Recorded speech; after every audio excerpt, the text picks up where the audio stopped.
महाराष्ट्र के नवी मुंबई में नगर निगम मुख्यालय में आयोजित बैठक, जिसका मुख्य उद्देश्य आगामी गणेश उत्सव की पूर्व तैयारी से संबंधित है। नगर निगम पुलिस प्रशासन ने गणेश उत्सव मंडलों के साथ चर्चा की और बैठक में हुआ कुछ ऐसा तय। इस महत्वपूर्ण बैठक में नगर निगम आयुक्त कैलाश शिंदे ने पर्यावरण संरक्षण के लिए इस वर्ष का गणेश उत्सव पर्यावरण के अनुकूल और प्लास्टिक मुक्त मनाने की अपील की है।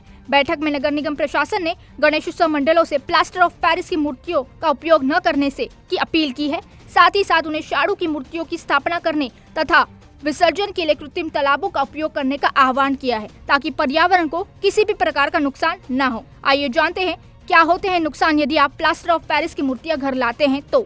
अतिरिक्त प्लास्टिक का विघटन सैकड़ों सालों तक नहीं होता। प्लास्टिक की थैलियां और बोतलों के कारण प्राकृतिक सौंदर्य और पारिस्थितिक तंत्र भी प्रभावित होते हैं, जिससे पर्यावरणीय संतुलन बिगड़ जाता है। नमस्कार, आज आपण नवी मुंबई महानगरपालिकेतर्फे सर्व गणेश उत्सव मंडळ, पोलीस विभाग, वाहतूक विभाग, महाराष्ट्र प्रदूषण नियंत्रण मंडळ आणि त्याच्याबरोबर महानगरपालिकेचे सर्व विभाग जे आहेत, विभागाधिकारी आणि विशेषतः कार्यकारी अभियंता यांची जी आहे त्यांची आज एक संयुक्त बैठक आज घेतली। पुढे 7 तारखेपासून 7 ऑक्टोबरपासून होऊ घातलेला गणेशोत्सव आपल्याला चांगल्या पद्धतीने पार पाडण्यासाठी आणि मागच्या वर्षी आपल्याला ज्या काही अडचणी आल्या असतील त्या मंडळांकडून त्या जाणून घेण्यासाठी आजची बैठक होती। या बैठकीमध्ये मागच्या गणेशोत्सव मंडळांनी असं स्पष्टपणे सांगितलं की आम्हाला ऑनलाईनची जी मागच्या वर्षाची सुविधा होती ती अत्यंत चांगली होती, ती चालू ठेवावी। आणि दुसरे काही मुद्दे जे आहेत की पोलीस विभागाशी आहेत, वाहतूक विभागाशी आहेत, ते सुद्धा आपण आज चर्चेला केले।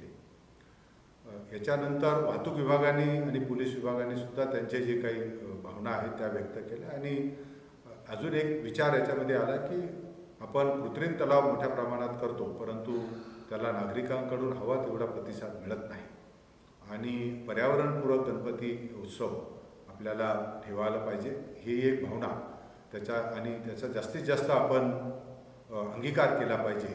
या दोन्ही गोष्टीवर चर्चा बैठकीत झाली आणि आजच्या बैठकीमध्ये सर्व गणेशोत्सवाच्या मंडळांमध्ये आपण या वर्षासाठी सुद्धा ऑनलाईन पोर्टलची सुविधा उपलब्ध करून देत आहोत। त्याच्याबरोबर जे कृत्रिम तलाव आणि नैसर्गिक तलाव असतील ते सुद्धा आपण जिओ टॅग करणार आहे, त्यामुळे प्रत्येक नागरिकांना त्यांच्या जवळच्या कृत्रिम तलाव असेल किंवा नैसर्गिक तलाव असेल तिथे विसर्जनासाठी उपलब्ध होता होईल। बैठक में विभिन्न गणेश उत्सव के प्रतिनिधियों ने हिस्सा लिया और नगर निगम के इस कदम का स्वागत किया। पुलिस प्रशासन ने त्योहारी सीजन के दौरान कानूनी व्यवस्था बनाए रखने की और सुरक्षा व्यवस्था को पुख्ता करने की योजनाओं पर चर्चा की। Bureau report, DC news India, Navi Mumbai.